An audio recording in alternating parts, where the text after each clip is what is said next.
Hola, soy la doctora Lilia Mercedes Sierra Galán, soy la coordinadora del capítulo de imagen cardiovascular de la ANCAM y bueno, les voy a comentar brevemente pues un término que a veces espanta a los pacientes y a los familiares, que es el hablar de imagen cardiovascular.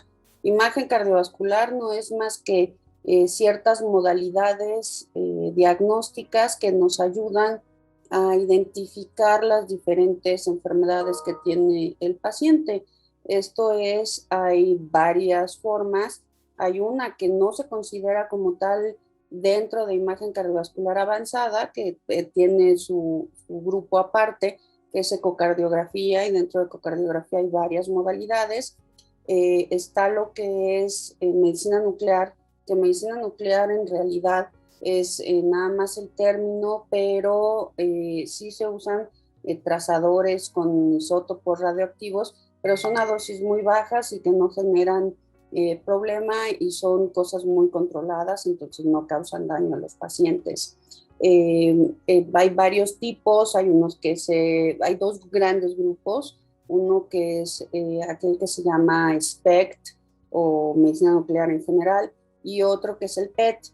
Son dos tipos distintos y cada uno tiene sus funciones específicas, y el SPECT es el que es más común en cardiología, y ese generalmente se puede hacer ya sea con esfuerzo físico, corriendo en la banda de esfuerzo, en donde en el esfuerzo máximo se inyecta el radiotrazador y luego se toman imágenes tanto en esfuerzo como en reposo y se comparan, o bien el PET, que el PET lo que hace es pues ver cómo está la perfusión, o sea, cómo le está llegando la sangre al corazón, y también ver cómo se está nutriendo.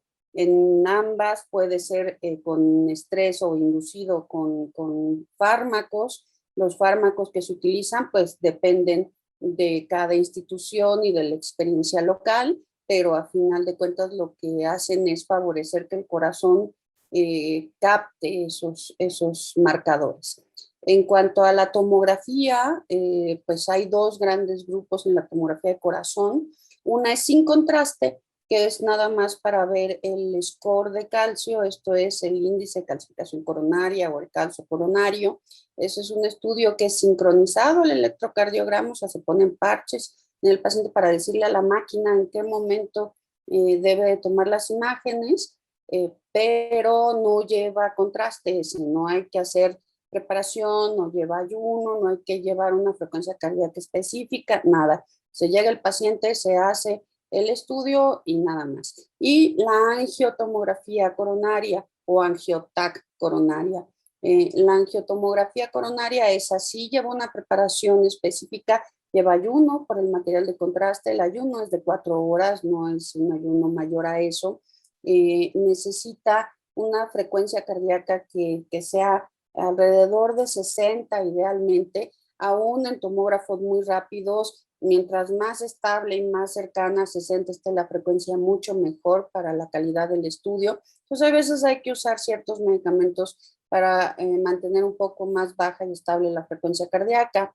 Y la otra cosa que se utiliza es material de contraste, y aquí sí es material de contraste yodado, que se inyecta a alta velocidad a través de un inyector de poder por una vena del brazo para poder pintar las coronarias por dentro y ver qué es lo que está pasando. Esto se inyecta rápido, como dije, por un inyector de poder, entonces necesitamos nosotros un acceso a una vena de gran tamaño, generalmente es en el pliegue del codo, y ahí se coloca pues, un catéter venoso, un introductor chiquito para poder infundir el contraste a alta velocidad. Entonces esas son básicamente las limitaciones de esos estudios. La otra que nos ocupa es resonancia magnética, y resonancia magnética es la única de todas esas modalidades de las que he hablado que no lleva radiación, y el contraste tampoco es yodado.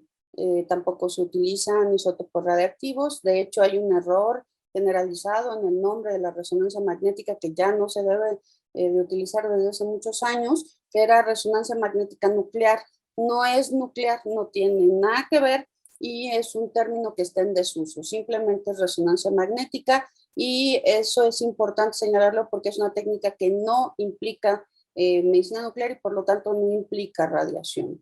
Y bueno, pues este estudio nos da muchas ventajas porque como no tiene radiación, también permite ver muchas estructuras del corazón, permite ver la estructura, la función, la anatomía, caracterizar el tejido, esto es ver si es músculo, cómo está el músculo, si hay cicatrices, si hay grasa, o si hay otros tejidos que no le correspondan a ese corazón estar ahí. Y todo eso es posible verlo por resonancia magnética. En este estudio también se puede inducir esfuerzo con medicamento y esto se puede lograr a través de lo mismo, de inyectar medicamento al mismo tiempo que se utiliza el contraste y lo que va a permitir es igual que el PET o el SPECT, o sea, las técnicas de medicina nuclear, ver cómo le llega la sangre al corazón y ver si hay algún problema de obstrucción de la circulación de la sangre que esté provocando que el corazón sufra.